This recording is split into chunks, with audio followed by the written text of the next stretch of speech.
Hey, Franco. So Hey, welcome to Solar Chat, the monthly chat.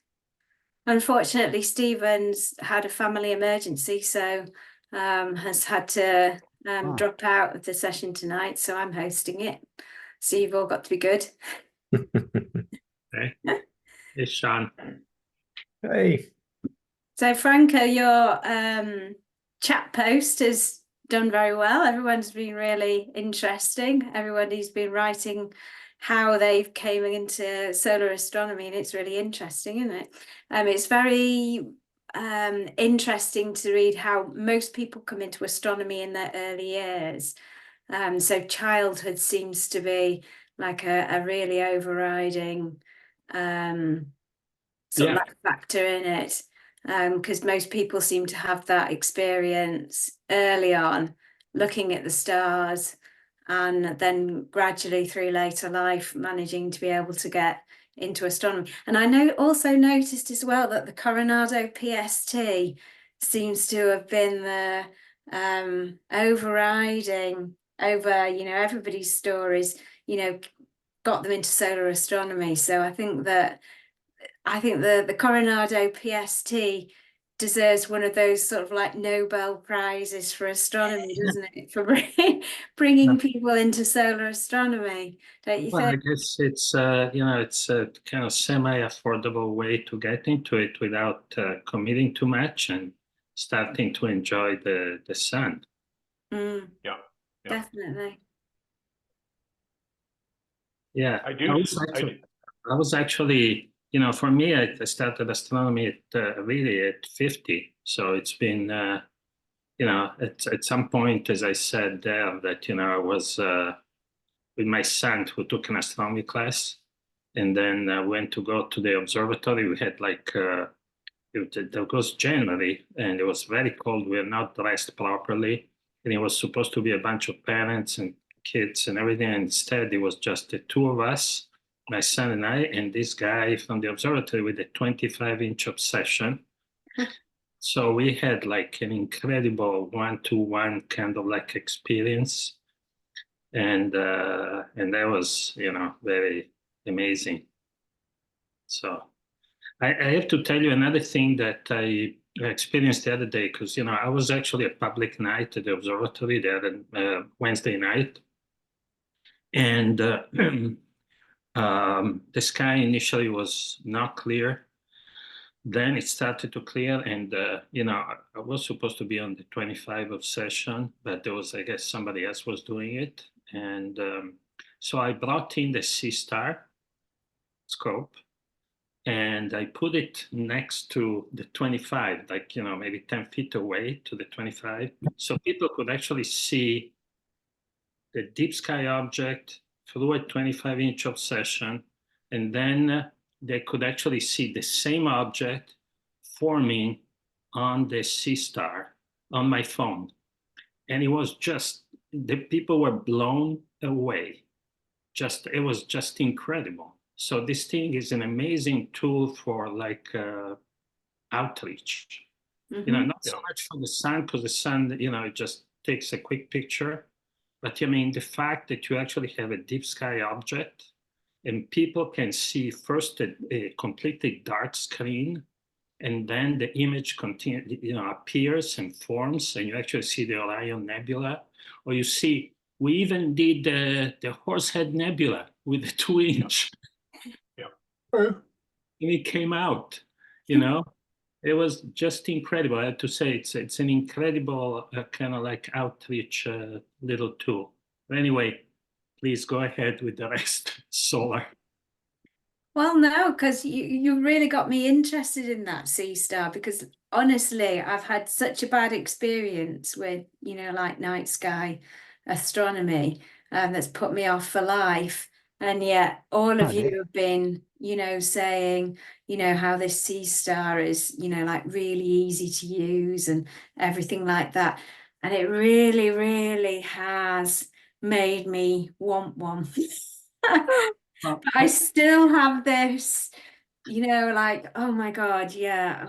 I think it's not perfect because it goes, I would say, you know 4 out of 5 times it actually finds the object. One time it didn't find the object, but it typically finds the object pretty quickly. Mhm. And you know, so it works. And I mean, I think it's a little marvel of kind of optics, camera engineering, packaging.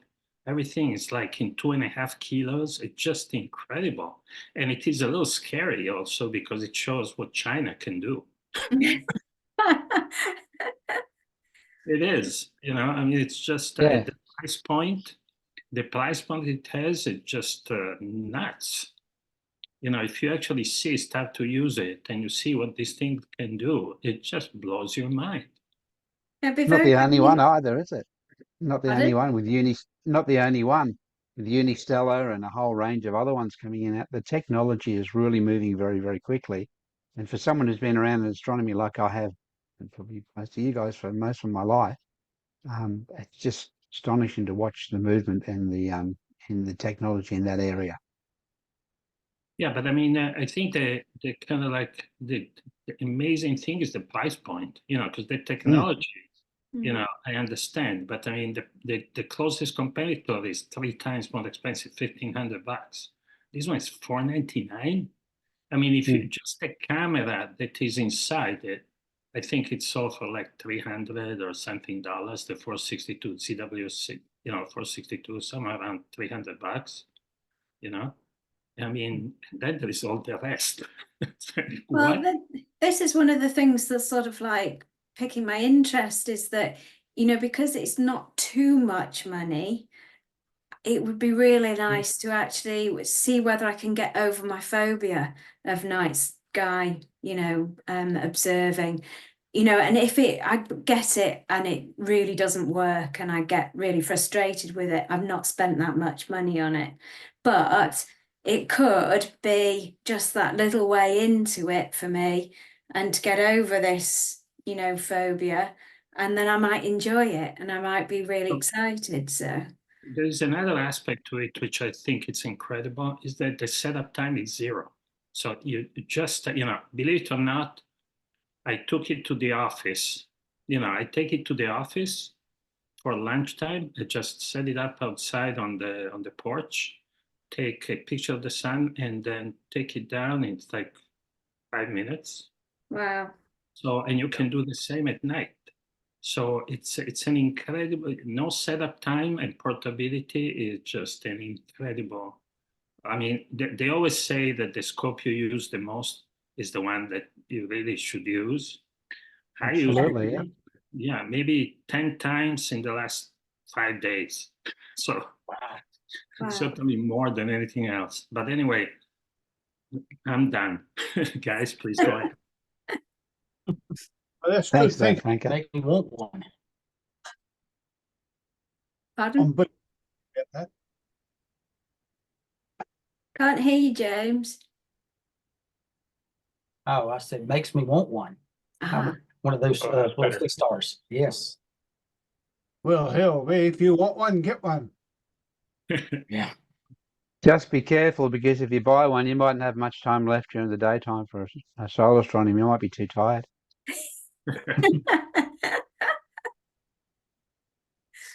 so moving on to the solar then, has anybody got any burning questions? Did anybody image the flare yesterday? That's what I was going to ask. I was Because cloudy. I went out in the morning and got a couple of pictures that I posted. Then Space Weather had an article posted about an M-class flare just shy of X. But they listed the time as 27:03 UT, which is I don't know whether it's supposed to be 17 or 3 hours into the next day. I don't know. So I don't know when it took place. As of this morning, they still have the same time posted. Was that the flare yeah, you got, Ralph, or Martin got? Yeah. that's the one Martin got, Peter. Yeah. Yeah, that's what I thought. Yeah, Martin got the end of it. He put a video Okay. up on Solarchat. Yeah. Now, I unfortunately had cloud for almost all of the day. I got about half an hour, 3/4 of an hour of patchy sky late in the afternoon, which I think I put some images on Solarchat. Yeah, I did. So is this the X class or the M class? No. It was just of AR 3576. That was late in the afternoon. No, the flare was in the morning, Peter, wasn't it? Sometime around about Yeah. I think that's when zero, Martin got it. Yeah. yeah, round about 000 UT, Ah, 0102. I think, Brian, somewhere around there. Okay, I've been busy in the sugar bush working, so I haven't had a chance to check recent posts here, but it was obviously a typo on the space weather. So it was either long before I went out at mid-morning here Eastern time, or it was later in the day just before the rollover to the 11th. So, but I just saw your pictures on there, so that was good catch. I think there's been a lot of flaring, hasn't there, over the last few days? My phone has been sort of like on the alert, lots of flares. Yeah. It continues Yeah, to. likewise. Lots and lots of flare alerts. And I caught one 22. visual, missed the X class. Yeah. Well, this has been the worst month for me. This last, really the start of the year for solar imaging has just been an absolute disaster. We've just had nothing but unexpected rain, storms, and so on for so long that you've got to kind of be very lucky to get a bit of time in between. So I just try to grab what I can.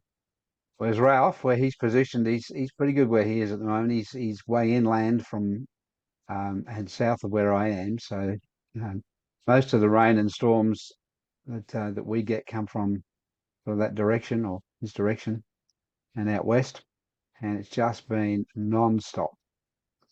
Thing is, we've I'm just had hoping. non-stop cloud and rain and gales and storms, and I think this winter has been one of the cloudiest winters. I think last summer was the cloudiest, wettest summer we've ever had, and I think that this winter seems to be one of the cloudiest, wettest winters we've had as well. But I think I've had the telescope out once since last November, I think. We had weeks and weeks of really high humidity, pretty much 100% humidity.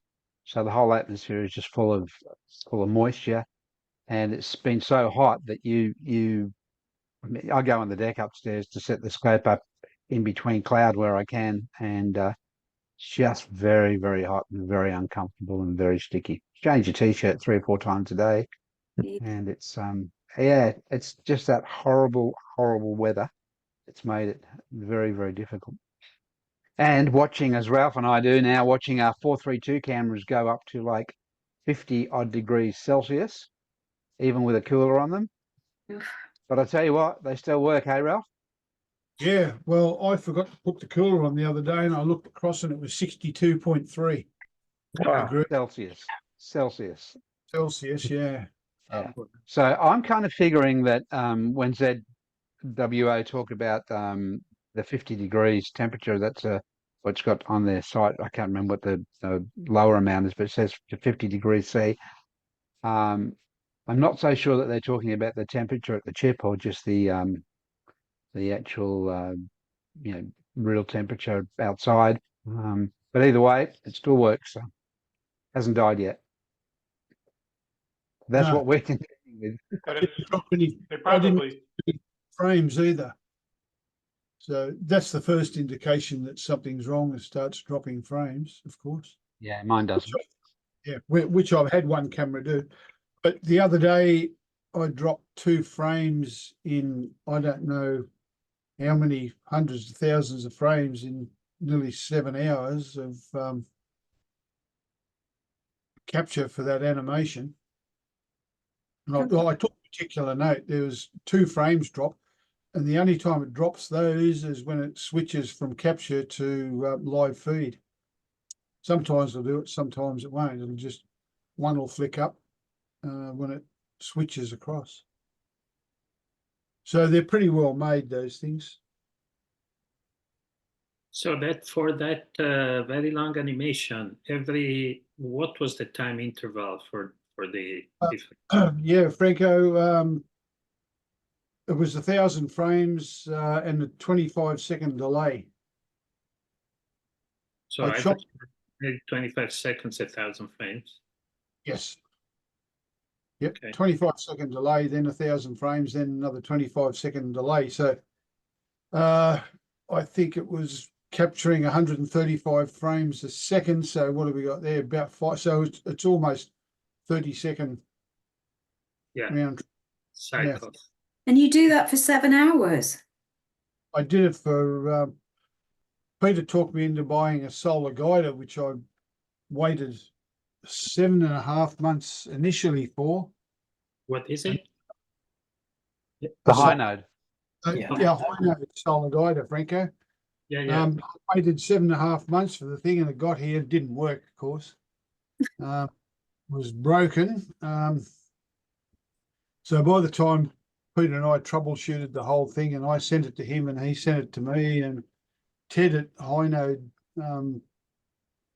in I think it's in California somewhere anyway, Los Angeles, I guess.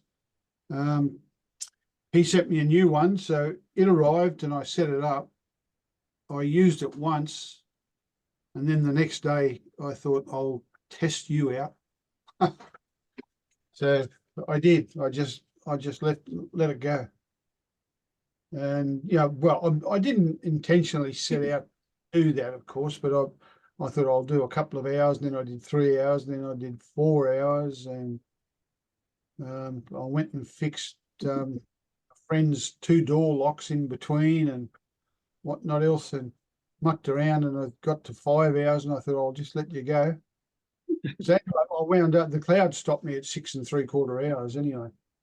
But I mean, you must have like an amazing view of the sky, because I mean, Oh it's yeah, like yeah. unobstructed for almost 7 hours. Yeah. Yeah, I can get longer than that. I can start imaging around 7 or about 10 to 7 in the morning at the moment. And I can go all the way to maybe 5:30 in the afternoon. What about the Unobstructed. meridian flip though, in the middle? Yeah, you got to Yeah. do that. Alright. Yeah, that's a bit But of a I pain. think the interesting thing though in that meridian flip was when you put the because the images that you captured in AutoStack, you processed them separately, didn't you, from one side of the meridian to the other? And IMPPG did a fantastic job of aligning them all. Oh. So, Yeah, it did. Yeah. Yeah. So that's how that came about. Look, quite frankly, I wouldn't do it again simply because the file size was just horrendous. I was going to ask that. How much of your computer did you fill up? Yeah, I filled up the whole drive basically, gigabyte drive. terabyte. Terabyte. Yeah. Terabyte. And I was concerned pretty much about how I was going to process these things because there's no way in AutoStack to put them in another drive when you process them. It automatically puts them where it finds them. Yeah, I talked with Peter and we sort of come up with a bit of a scheme. So anyway, they weren't big enough to actually choke the drive, so I got away with it there. So I'll leave a little bit of space next time on the drive, so I can do it. But the actual file size when put together was just horrendous. It was just stupid. You'd never.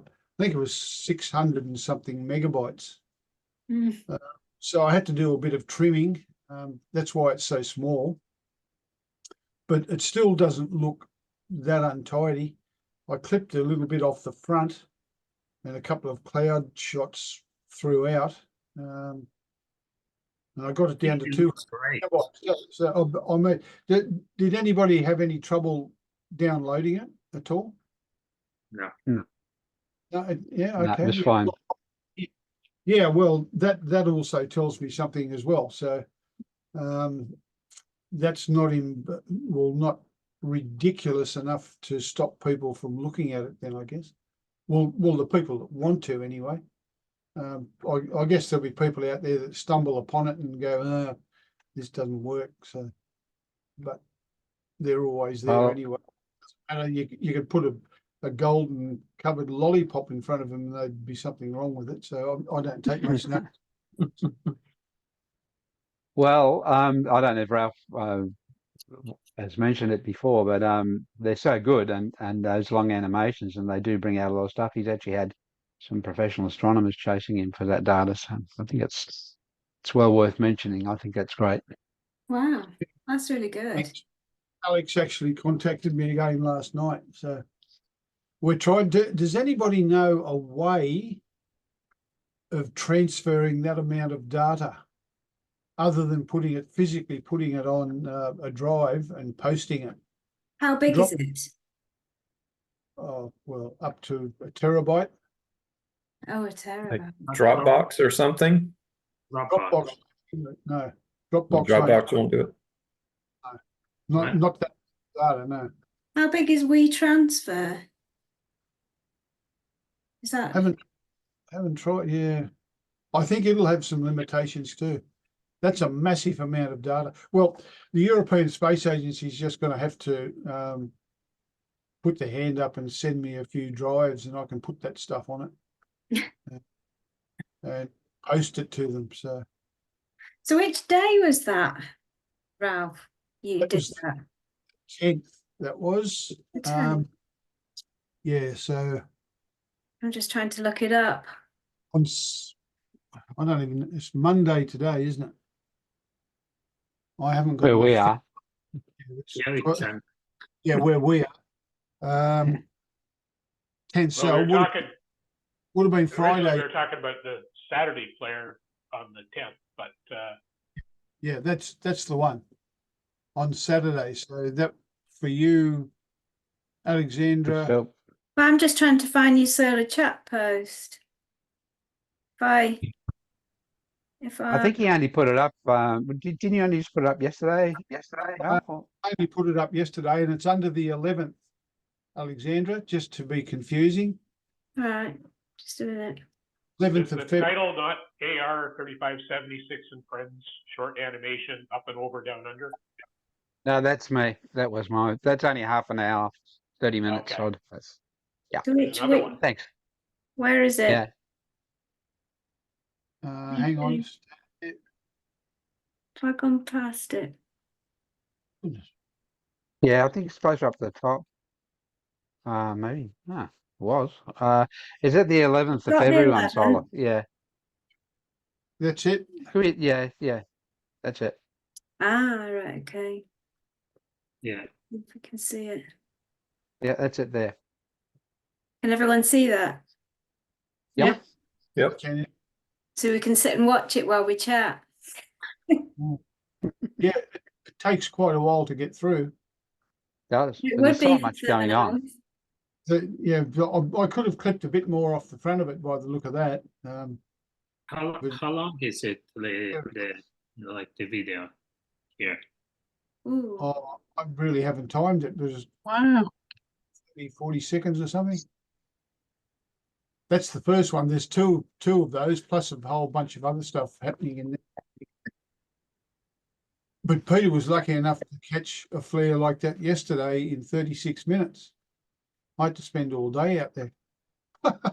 There's an incredible amount of detail in that. It's There is. beautiful, There isn't it? really is. Yeah, that 100 mil lunt really performs. And you can see like ribbon flares and little flares, and you can see arch filament movement. That's pretty incredible, actually. Yeah, so but I could have taken that bit off. That's But anyway, not to worry. what, I've and still- so I'm, he is, I'm sorry. going to save that data because Alex is quite interested in to get it. But I really don't know why the European Space Agency hasn't got another method of collecting data. And of course, they don't have any means measuring any of this stuff, particularly flares and prominences and all that sort of stuff on the limb, outburst eruptions on the limb in H alpha. They've got it in every other frequency, but I seem to be supplying them with what I can anyway, with H alpha data. Seems That's crazy. beautiful.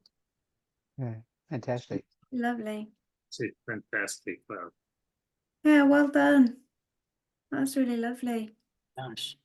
Yeah, well, it And was that's where just the high node comes into its own. Hey, Ralph, it really Yeah. does help a lot. You can just walk away to a fair degree and just let it run. well, I'd have to have an autofocus running because you might be able to track it for hours, but seeing changes and temperature changes through the day with the tube shift, you'd come back at the end of 3 or 4 hours or whatever and have a bunch of autofocus images at the tail end of it. yeah, oh, really. It's- Well, I didn't touch it at all, Brian. I just focused it. I always check the focus when I do a flat anyway. A bit of a stickler for doing a flat regardless each time, but the temperature would have changed from when I kicked off, I guess from, and I'm talking Celsius, from maybe 24, 25 degrees up to 36, 37 degrees throughout that whole Okay. animation. It was a bit iffy to start with. That was because there was a block in there of not so good seeing. I really attribute that to the roof on my cold. But other than that, I didn't touch it. And in the later part, but the scene was exceptionally good, I must say. That helped a fair bit. Somebody's Yeah, phone going off. Yeah, Yeah, someone's phone. mine. Background noise, it looks like it's coming from James maybe. No, James is there. I can see him. Yeah, my phone's going off. I'm having to stream on the hotspot. The internet connection here is not the best. I need to change a router out. What I Um, wanted, oh, sorry. I wanted to bring your attention to this section on Solar Chat because at Christmas time I had a good sort through it, and it's sort of like I'm a project that I've had going for like more than a year now, I think it was, because I wanted to study more about the solar prominences, and there seems to be a distinct lack in like being able to classify them. And you can find the odd things on the web about what they are and everything like that, but about a year or so or more ago, what we did was we drew like a little diagram, and what I wanted to do was to see whether we could find as many pictures as we can from different members of the group to add to these different prominences and populate it so that more people have, an idea of what they're looking at. So what I've managed to do is I've set up like a post for each different classifier. So if we sort of like go into like the quiescent, floating prom and the disperse and brusque, this is my image that I've got that you can see. And I've done sort of like a little key. So we've got like the active sun and it comes down onto this branch and it's the quiescent prominence. And then you come down this branch and it's a floating, and then it's this particular one. And then I think that Stuart's been very good at populating it. So this one's from Bill C. We've got one from can't remember, Jim, that's Jim it. Pierre. Yeah. And then we've got one from Franco. I think there's a couple from me. And then I think Stuart's added a few. So we're sort of like building up like a little repository of all of these different ones.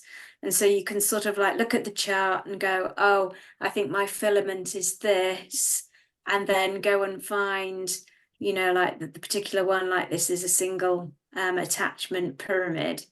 So you can see in the flow diagram, it comes down here, and it looks like, you know, like this image here. So you sort of like put yours on, so you've got sort of like a nice pyramid here, another pyramid. Do you see what I mean? And I was hoping Yeah. if we could build up as many images as we could, then we could publish all our images, you know, in the journal, and see whether we can get this classification more cast in stone, you know, as an official classification. Now, the only thing I found, I think that I set up another one, which was for, oh yeah, the prominence classification discussion thread. Nobody's added anything to it yet. But I had these, you know, when I was actually doing the classification chart, there were like a few things that I found were a bit weird that didn't quite fit. And I didn't know whether anybody had any ideas on this. Particularly, the classification chart doesn't account for size of prominence. So does it, if the prominence is huge compared to really tiny on the limb, does that make that a different type of prominence to another? I was also, you know, when I was starting to categorize other ones from other people, there seems to be very little difference between a surge and a spray. Both of them seem to be pretty much the same thing to me. So I'm not sure whether they need to be, you know, like put together. And then also like a lot of the like the curtain and hedgerow proms are similar to the pyramids, the trees and the tree trunks. So I don't know whether they're all just the same object, but are just a different angle that you're viewing it at. So it'd be interesting to see what, if people have a look at their prominences, what they get a feeling for, in that, whether they think they are definitely different or whether they are just the same thing. Would that also, sorry to interrupt there, but would that also be to do with the duration of the event as well, you think? Yeah, I Certainly think the angle makes sense. Yeah. Yeah, because, you know, like when you see these flat curtains that are all across, how come you don't know that a pyramid is actually just round this way and you're just seeing it like that? So you're getting sort of like a pyramid effect. Do you see what I Yeah. mean? It's, That happens a lot. Like if you've got a polar crown, where they'll turn, you'll see it from one side to the other. You'll see it face on this way, then you'll see it narrow on the edges where it goes around to the backside. I've noticed that. They'll so change shape. yeah, I don't know how, you know, if you were to do like a prominence classification, do you sort of like categorize some of these things actually not in the way that they are, but actually they could be just the same thing, be just in a different orientation? And so you actually call them just one thing, and then you have many branches and they can be in this orientation. Yeah. It's something to think about anyway. And I just wanted to draw people's attention to it because quite often, you know, like some of these other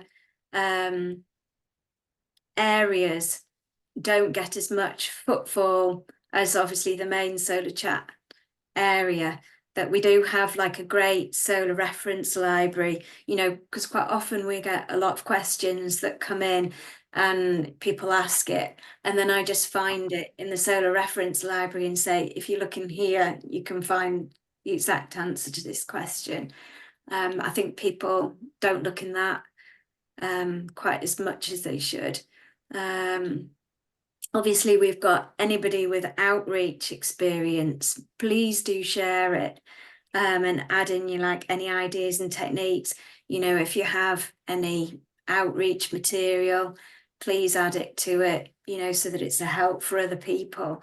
That's another thing.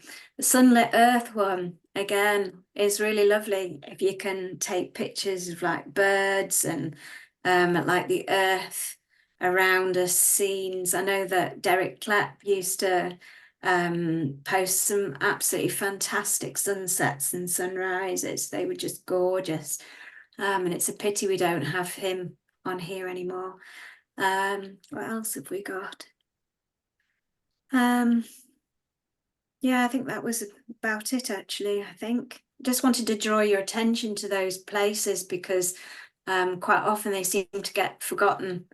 And I just wanted to sort of like advertise it a bit more. Thank you. That's great.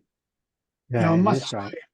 I'm a bit guilty there because I did look at it once and then I've not gotten back to it. So I'll make it my business this week to have a closer look at that, Alexandra.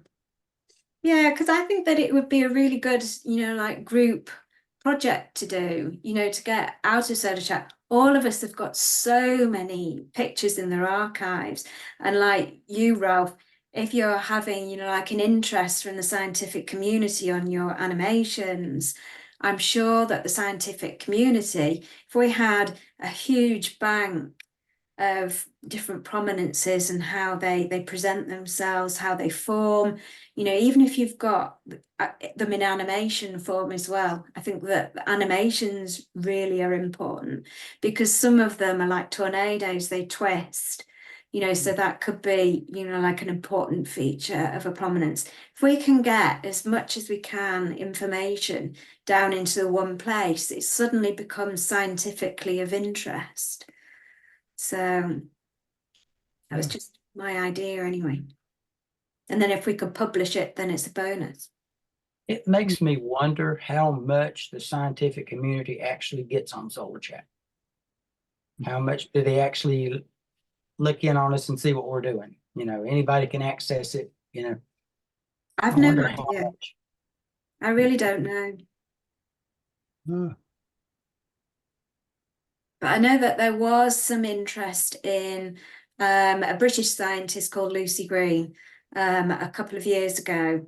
She was very, very interested in all of like the animations and the images that were on there. But the big problem is like what Ralph is having is data transfer.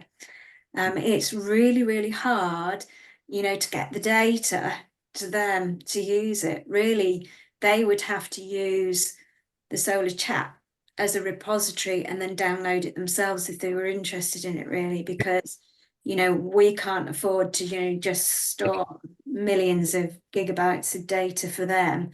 And likewise, they don't want to provide like the data storage for us either. So it's sort of like a bit of a double-edged sword, really. the issue with that Alex, unpronounceable second name, he's quite happy to look at how we present the data, like we were watching the animation, but what he wants is all the nuts and bolts that went to make up that animation.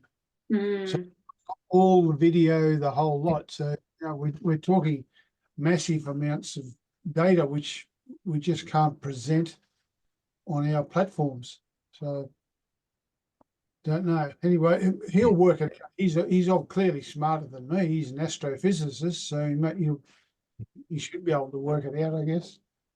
I suspect we would need to take it to the next level in terms of being able to analyze and process the data and actually be able to publish our own papers. And then from that, once we build up that library of papers and data, then they may be able to reference it. I mean, it probably is it might be asking a lot for them to trawl through our images every day. Yeah, well, what he's been doing is looking at the data and trying to estimate the speed of the ejections and all that sort of stuff.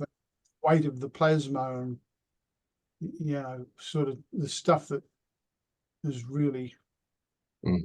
But when you look at the satellites and, you know, the ground-based telescopes that are there, which are significantly superior to the equipment we have, it's I do wonder how much they need us, you know. I mean, in terms of providing fantastic data, you know. You look at the H-alpha gong data, for example, or stereo or SOHO. So it's yeah. But that's not to say we can't do our, you know, pull together our own data and papers and analyze it, you know, and you'll have people with expertise in different areas. Yeah, sure. I was wondering, Ralph, how did he come across the work that you'd done? How did he become aware of the data that you had? Believe it or not, Facebook. Was it right? Yep. He sent me a friend request and then he communicates through Messenger to me. So there you go. So I will suggest that he looks at Solarchat. Just as soon as we're done here, I'll send him a message and tell him to go there because I don't think he has. It might also be interesting to know what way would you like the data. You know, does he want a processed image? I mean, how accurate would the time need to be? Location, you know, is a particular format, you know? He wants the raw data. Yeah.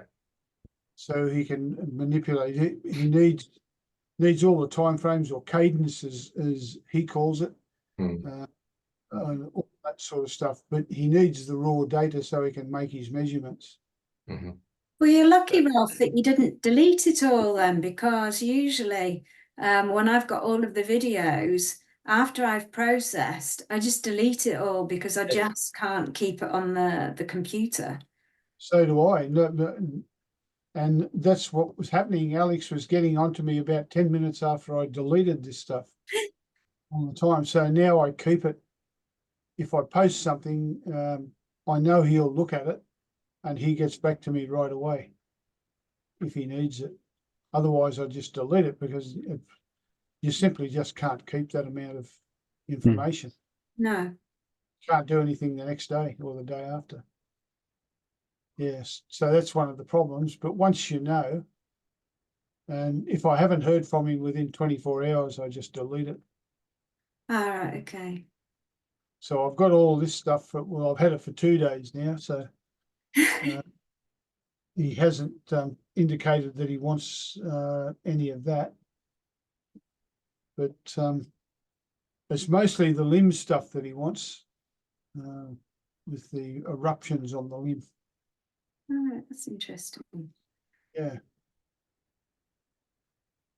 Yeah, so it's just one area that's become a problem. It's the same as, well, why? I don't understand, but somebody might be able to tell me. But it doesn't matter whether you produce the animation in TIFF format, PNG, or JPEG, it still always comes out the same size. I would have thought that converting it to JPEG format would have reduced the size of the animation significantly, but it doesn't. Why? Is it all black and white? Yes. No, color blows it right out of the sky. Yeah, because usually what I've found with most monochrome images that there is very little data in it. Even in TIFF, it's quite small. Yeah, no. As soon as you add color, then it goes exponentially high. I think with the animations, though, it's a function of the number of frames and the size of the frames. Yes. And whether you compress the video at the end. Whereas if your individual frames that assembled the video were reduced or compressed, you're sooner or later you come to a limit as to how much you can compress it or reduce the file size, because a 640 by 480 8-bit image is going to fundamentally be the same amount of potential data. At least that's my take on animations. Yeah, fair enough, Brian. Yeah. Yeah, well, that animation I had to reduce from the size that I captured down to, I think I wound up down at 700 by 700. Where originally the capture was 1200 by 1104 or something. Yeah, so interesting that nobody. Hello, Stephen's arrived. I know. He's back. Yeah. Hey guys, sorry I missed the meeting. Sorry to interrupt. I just got Hello. home. Hey Sean. So I don't know why that is, but perhaps Brian's take on that might answer some of the question anyway. Certainly. I've tried all three, TIFF, PNG, and JPEG, and the size remains the same. Yeah, I've only ever found that you can reduce the amount of size by, actually when you make the GIF itself, by reducing the pixel size, the width and the height, and then it seems to reduce in size. Yeah, That's the only... But changing the format, the image format, doesn't seem to make any difference. No. I actually thought it would, but you know what thought did.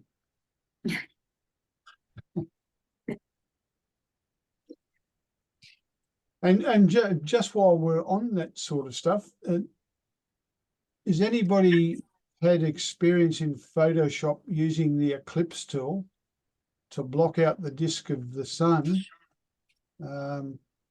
Because what happens, and I can't find a way of stopping it.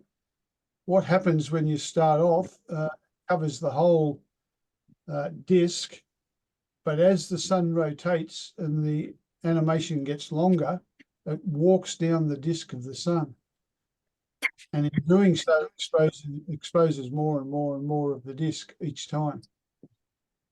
Does anybody know a way of getting around that besides treating each image individually, which is just too time consuming? I never knew that Photoshop had an eclipse tool. Oh yeah. Me neither. If you have a look at some of those, as in those images yesterday of the prominences, you can see how I've blocked out the sun. Yeah. I usually use the ellipse tool to block out the Ellipse. I said eclipse, didn't I? Ellipse. Yeah, I use the ellipse tool. I thought there was another wonderful feature that I'd missed. Yeah, but I only ever use it on a still image and just whack it over the top. I've never done it on an animation before. As the sun rotates, it walks down the disk from the initial setting. Oh. I always found GIMPs a little bit easier to use for single images. Yeah, fair enough. Yeah, no, I haven't got GIMP nor used it. I've always had Photoshop, so that's what I've gotten used to. I have used the ellipse tool on Photoshop, and you can do a repeat action thing. So if you save say you've got 100 different frames, you can save your 100 different frames in and then work the instructions so that you can use the ellipse tool. And then you open the file, use a repeat action, and it does the same thing to each of the frames and then saves it in another file. So that's how I did it. It didn't walk down the disk? No, but the longest I've done is 2 hours. So maybe because you've done 7 hours that the sun rotated more, I don't know. That would be quite evident within 2 hours. Don't you worry about that. How did you do it? It's using a repeat action thing. What I'll do is I'll take some photographs of the screen on how you do it, and I'll post it, or I'll take some photographs and send them to you, Ralph. Because it's quite complicated. At first it's very complicated, but once you twig how to do it, it's really straightforward.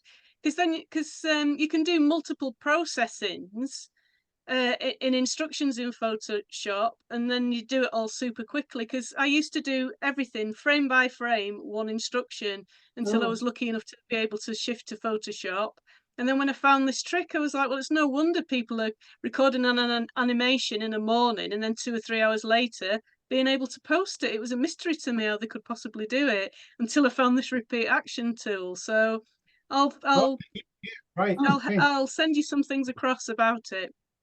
But Nick, Okay. It'd be good to post it, Nick, because it'd be useful for a lot of people. Yeah. Yeah, good. Maybe a little demo, Nick, maybe for us, maybe sometime.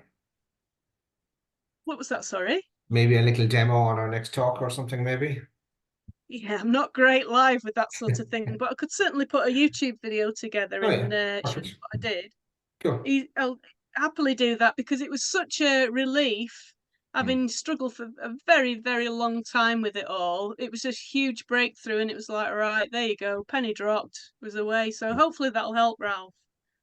Yeah, well, I've actually sort of shied away from doing animations of prominences because of that problem. And I don't like the way PPG does it. It leaves it jagged. I like the Yeah. smooth. So I've, really shied off it a little bit because of that, because it's not that unattractive, but it just looks yucky. thing No, is, Yeah, I prefer it more flush with the limb, Yeah, like sure. you say. I tried the IMPPG way, and it was just a bit itchy in my eye. I wasn't keen on it, so yeah. but Nick, the problem is when you do that action and you do the action, it does puts the ellipse tool and the ellipse in exactly the same spot on every image, doesn't it? So what Yes. happens if your sun in that particular image is not in the same place? It's not going to put the ellipse in the right place, is it? Well, to align them all and get them perfectly aligned in IMPPG first. So Ah, you right, save them okay. aligned and then put the disc on after when they're all in the same position. Ah, that's- is that the secret? Because that's why I've Hmm. never done it. Because I've thought, yeah, I can do, the action tool, but it's the fact that every image is different. Yeah, Why that's you- how I've done it. Well, I Okay. set it down to the rotation of the sun, but perhaps it's not. Stephen, you were going to say something. Well, I haven't done a lot of them, but the ones I've done, I've used Final Cut Pro to create the finished video. And in Final Cut Pro, you can add another layer that's just a black circle or whatever color circle you want, and it allows Final Cut Pro will track the sun, and you can you know what I'm saying? You can just put a layer on top of your finished video, and then if the sun moves 20% of the frame, then you put it where it starts and you put it where it is at the end, and you tell it to automate that movement, and it will move the black the disc along with the sun. But that's, a lot of people don't have Final Cut Pro. In fact, I did a 1 hour video one time just to play with it. There wasn't a lot of movement, but I did just a full hour recording. It was enormous, of course, and then put it in Final Cut Pro and sped it up 40 times, 40x, with just the black circle over the sun's disc, and it was beautiful. I mean, it was the most seamless animation I've ever seen. But the problem with that is that it was about 300 gigabytes, and nothing much happened in 1 hour, But there are other. I don't know how you guys are producing the finished video. I guess Photoshop will do that for you. But Yes. I think it's designed to take that rough video out of Photoshop, and Adobe would like for you to go into Final Cut Pro, which is their video editing software that has 1 million times more options than Photoshop would have. But I think there's a bunch of different ways to skin that cat, as we say here in the United States. The guy that works for Woodland Hills Camera, Simon Tang, that's on our forum. Yep. He is absolutely an expert at animations, and he has developed a bunch of really innovative ways to take care of just that problem you're saying. But I use Final Cut Pro, and take the finished video, even if it is shaky, if you don't have perfect tracking, Final Cut Pro will also stabilize the sun. It will take the shake out. And then you would just add a layer on top of your video that's transparent everywhere else except for a black circle the size of the sun. You can make it whatever size you want if you want to overlap the edge a little bit. And then it will track along with the sun. And that's an Adobe product, Stephen. Yeah, yes, sir. Very easy to use, very, very handy. I use it in my nature videos and nature photography all the time. And every video I've ever done was using Final Cut Pro. Now I may create the rough video or combine the still images into a video in Photoshop, and then I'll take that video to Final Cut Pro to do the final editing. You can also you can just drop the still images right into Final Cut Pro also, and it will create a video from them.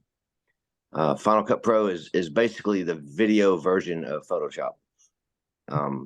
And you can edit the frames one by one, just like you can in Photoshop. They're designed to work together, except if it's going to be a video project, Adobe designed it so that you export your rough project into Final Cut Pro. And there's also an even more advanced one called Adobe Premiere, but it's for professional video productions like movies and stuff. And it was about $3,000 for the software, so I didn't buy that. But Final Cut Pro is the most commonly used software for videos. Thank you for that. Well, between you and Nick, I'll be right. And maybe we could ask Simon Tang to come on. I haven't seen him much on the forum lately, and they did not renew their sponsorship this year for the forum. Frankly, I was shocked they sponsored it at all. But I haven't seen him lately on the forum. But maybe we could contact him and get him to come on and show how he does his animations, because he also turns them over in about an hour and a half after he films them, and that's miraculous. And these are 10,000 frame animations, huge animations. Interesting. That would be good to see a demo of that. Yeah. Yeah, Final Cut Pro is very common software, and I use it all the time for everything I do in videos, for drone videos, wildlife videos, astronomy videos, porn videos. I'm kidding. I wanted to apologize for not making the meeting, but we had a family issue come up, and I just got back from South Carolina.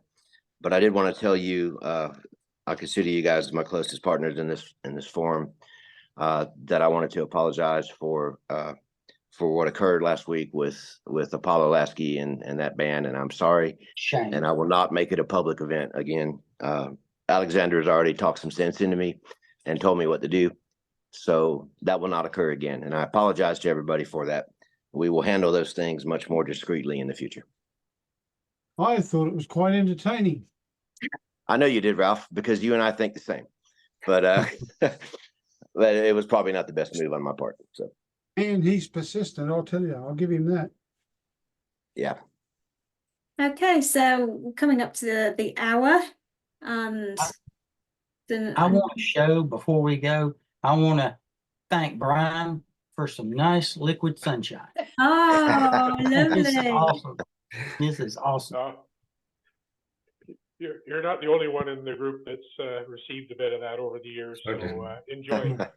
There's a You few do of a us. wonderful job. I went and bought some pancake mix. Well, you see, on Friday night, what I did was using Brian's beautiful maple syrup.